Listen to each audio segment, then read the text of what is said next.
welcome back to FRIANI Talks, where we have meaningful conversations that educate, encourage, and empower teenagers. I'm your host, Uyeyabasi, and today we are talking about something almost every teenager experiences, but very few people openly discuss, which is self-doubt. So the topic of today is how to build confidence and overcome self-doubt as a teenager. Have you ever looked at someone else around you or on social media and thought they're better than me? Or have you ever had a dream or a talent? Or have you ever thought of an idea but talked yourself out of trying because you believed you weren't good enough or you believe you can't do it?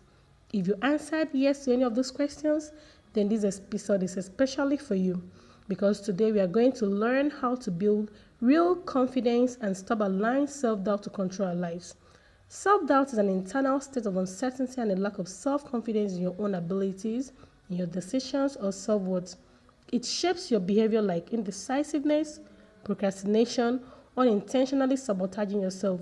So here is it. Let me just break it down for you in a very simple way you understand. Self-doubt is that little voice in your mind that constantly tells you you are not smart enough, you'll probably fail, people will laugh at you, someone else can do it better. Notice something very important. Self-doubt speaks before you've even tried.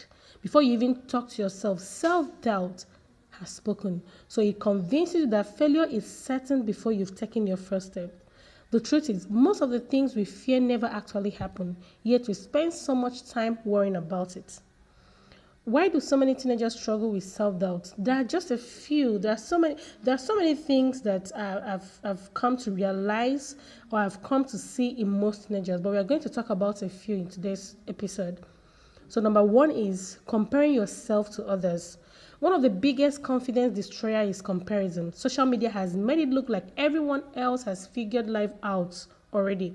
You see someone winning awards, starting a business, you see other person looking so beautiful, so confident and successful, but what you don't see are their struggles. You don't see their failures and difficult days. So comparison makes you forget your own progress. It makes you look down on yourself. It makes you talk yourself out of that thing you want to try.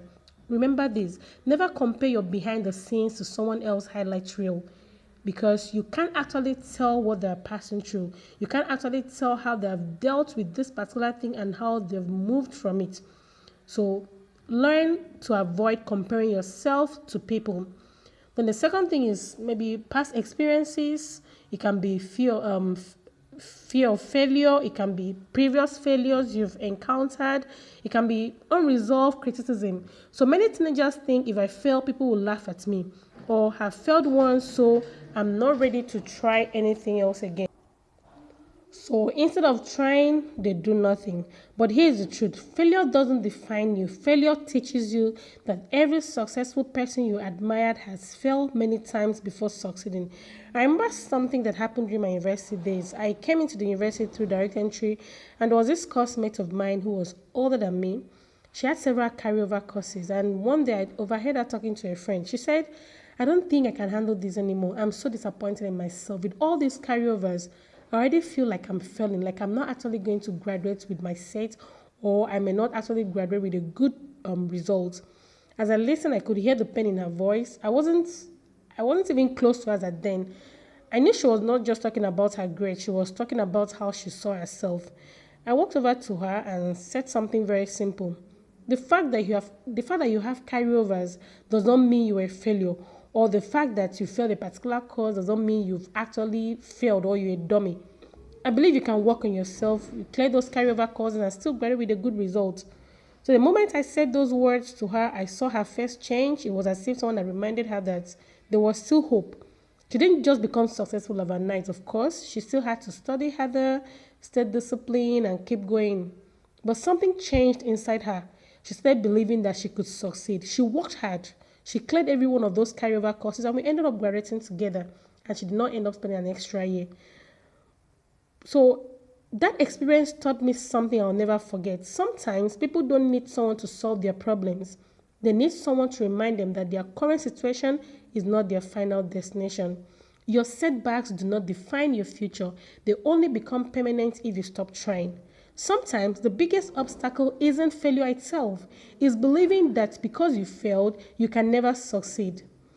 Maybe you're listening to me today and your grades are poor. Maybe you failed an exam. Maybe you are even a dropout. Maybe you've applied for opportunities and been rejected several times. Maybe you've started calling yourself a failure because of what you're going through. Don't let one bad season convince you that your future has already been decided. So the third thing we're going to talk about is on the negative words. Sometimes confidence is destroyed by words. Maybe someone has spoken to you negatively. Maybe someone has once told you you're a failure, you will never make it. And I've heard most teenagers talking about how their mothers or their parents have said something worse to them. Oh, you're a failure, you will never make it, and something like that. You're low, you don't know anything. You're not intelligent, and they keep comparing them to someone else around them. You can speak well for yourself. You can actually start talking to yourself. Those words become, by the time you hear those words and it keeps registering in your brain, it keeps registering in your head, those words, they become your own thoughts. But just because someone said something about it doesn't make it true. Don't allow someone else's opinion to become your identity. So keep speaking positive to yourself. You can actually begin to speak to yourself. You pray over yourself. You speak positivity all the way, and then you walk towards it. So number 4 thing I've come to realize while many teenagers doubt themselves is environmental stress. The economic pressures, cultural expectations, or navigating highly competitive environments can actually make one question their abilities, and I've seen it happen in several cases. So what is confidence? Many people think confidence means never being afraid. That's not true. Confidence means moving forward even when you're afraid. Confidence is trusting yourself enough to try, is believing that even if things don't go perfectly, you learn, you will improve, and you will keep moving. You will keep going all the way. That is what confidence is. And how do you build self-confidence? Stop comparing yourself to someone else. Stop comparing yourself to someone. Your journey is different, your timing is different, your gifts are different. Focus on becoming a better version of yourself every day. Change the way you talk to yourself as well. Instead of saying, I can't do this, say, I'm still learning. Instead of saying, I'm not good enough, say, I'm improving every day. Your mind believes what you repeatedly tell it. So keep saying positive things to yourself, like I said earlier. Then take small actions. Confidence doesn't magically appear. It grows every time you do something that scares you. Speak up in class, you volunteer, get up and start afresh if you failed along the line. Emphasis on getting up and starting afresh, yes. Most teenagers or young adults need to hear this. I don't know, as if there is something wrong in starting afresh. They actually see themselves so downcasted, and they just feel, oh, I'm so afraid to start over. What if I start over, I'm not going to meet up with my mates. I'm not actually going to achieve what I want to achieve in this particular time or this set time I've given to myself. No, there is nothing wrong in you starting afresh. So if you know you failed along the line, get up, start afresh, do that business, go back to that school, start something, start all over, and then you will end up thanking yourself that you did.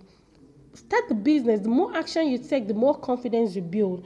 Action creates confidence. Waiting does not, neither do procrastination. Also, learn to celebrate small wins. Most teenagers end up celebrating big achievements, and that achievement may never come. So you start with celebrating the little things you've achieved. You finish reading a book, you celebrate it. You've answered a question in class, you celebrate it. You applaud yourself. You start your business, even if it's very small, you celebrate it. Every small win is a proof that you are growing. Also, surround yourself with positive people, not just positive people, but also the right people. That is one thing I'm going to make emphasis on about. Surround yourself with people of like minds. People that are going to push you forward, people that are going to encourage you. The one thing I've really appreciated in life is God has really blessed me with good people around me, positive people, good friends, good family members that are always there to push me to become better, and they're always there to support me. So you can also do that for yourself. Learn to surround yourself with good and positive people, or every negative person around you, please stay clear from them. Make right friends, make right decisions in your friendship.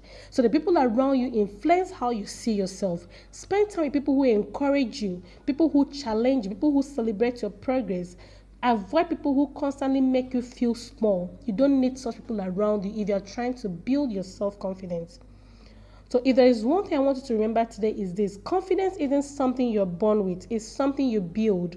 So every time you choose courage instead of fear, every time you try again after failing, every time you believe in your potential, you're becoming more confident.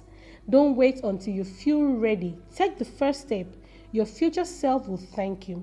So if this episode has encouraged you, share it with a friend who needs to hear this message. Don't forget to like, subscribe, and follow FRIANI Talks so you never miss an episode. Until next time, this is FRIANI Talks, helping you grow, learn, and prepare for life beyond the classroom.